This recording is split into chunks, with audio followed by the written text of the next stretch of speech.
Very pleased today to have a special guest, the most recent graduate of Nipissing University. In fact, his second degree, an honorary doctorate, and it's Rob Shaw.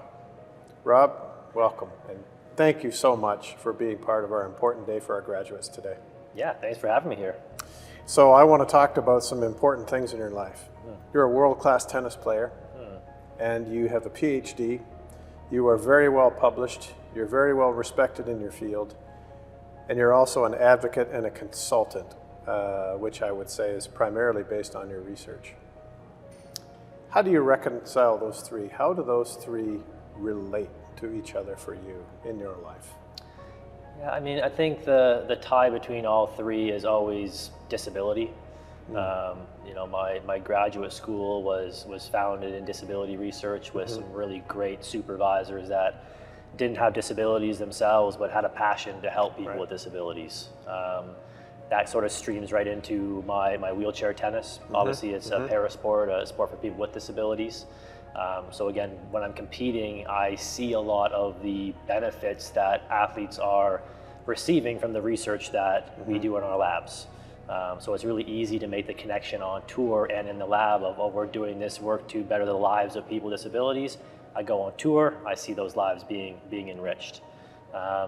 So I think that's probably the tie between all three. And obviously from myself having a disability, it sort of makes sense that way. Well, in your convocation address today, you're very humble about your accomplishments, but certainly you're so accomplished on the court. And I think that you're filling a major gap for us in the literature. And certainly there's a shortage of advocacy for people with disabilities, and so that's major. I'm wondering, through your advocacy, what is your hope for change? Yeah, I think the hope for change is to have someone like myself who receives such a prestigious award like I did today, not be a standout. You know, I want that to become the norm. I want people with disabilities, whether it's physical or audio-visual or invisible disabilities, to have the opportunity to achieve what they can achieve. I think historically, if you look back into the 60s, 70s, and 80s, those individuals were really repressed, right? They weren't allowed to flourish in society. And because of that, I think we all remember those few pioneers who really did. Right? And there's more of those people out there. There's not just the Rick Hansons, the Terry Foxes of the world. They're great, but there's so many more that could be that way if we form a more inclusive and integrated society. So that would be my hope, that we just have events like this. We have individuals with disabilities standing next to people without, and that just being the norm. So in your journey over the last while, are there individuals that you look to for mentorship, for inspiration? And if there weren't individuals, is there a group of people in a professional category or type of person that you found gave you motivation, gave you inspiration along the way?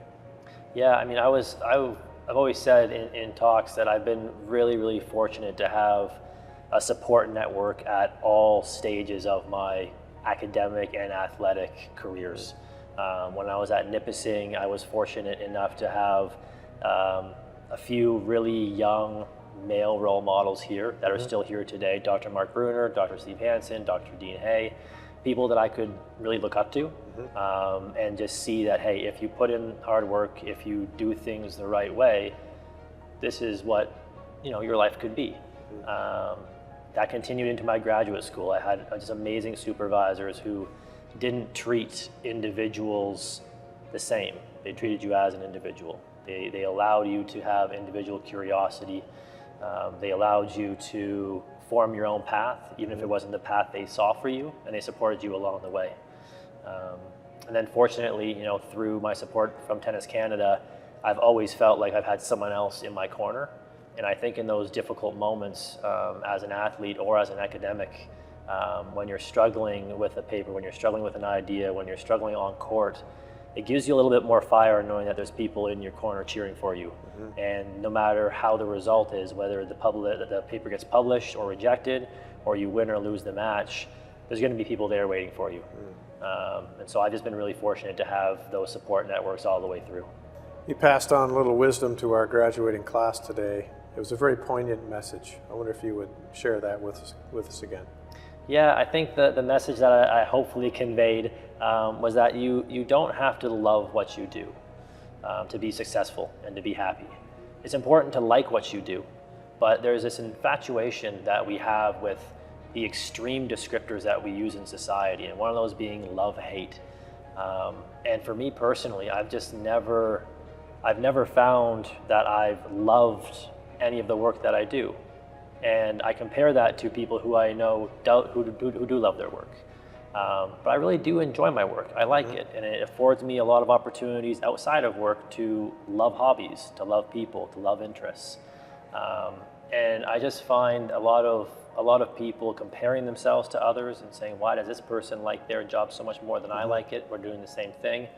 I just wanted them to know that it's okay if you're doing this job, if you're going to become a teacher, just because you like it.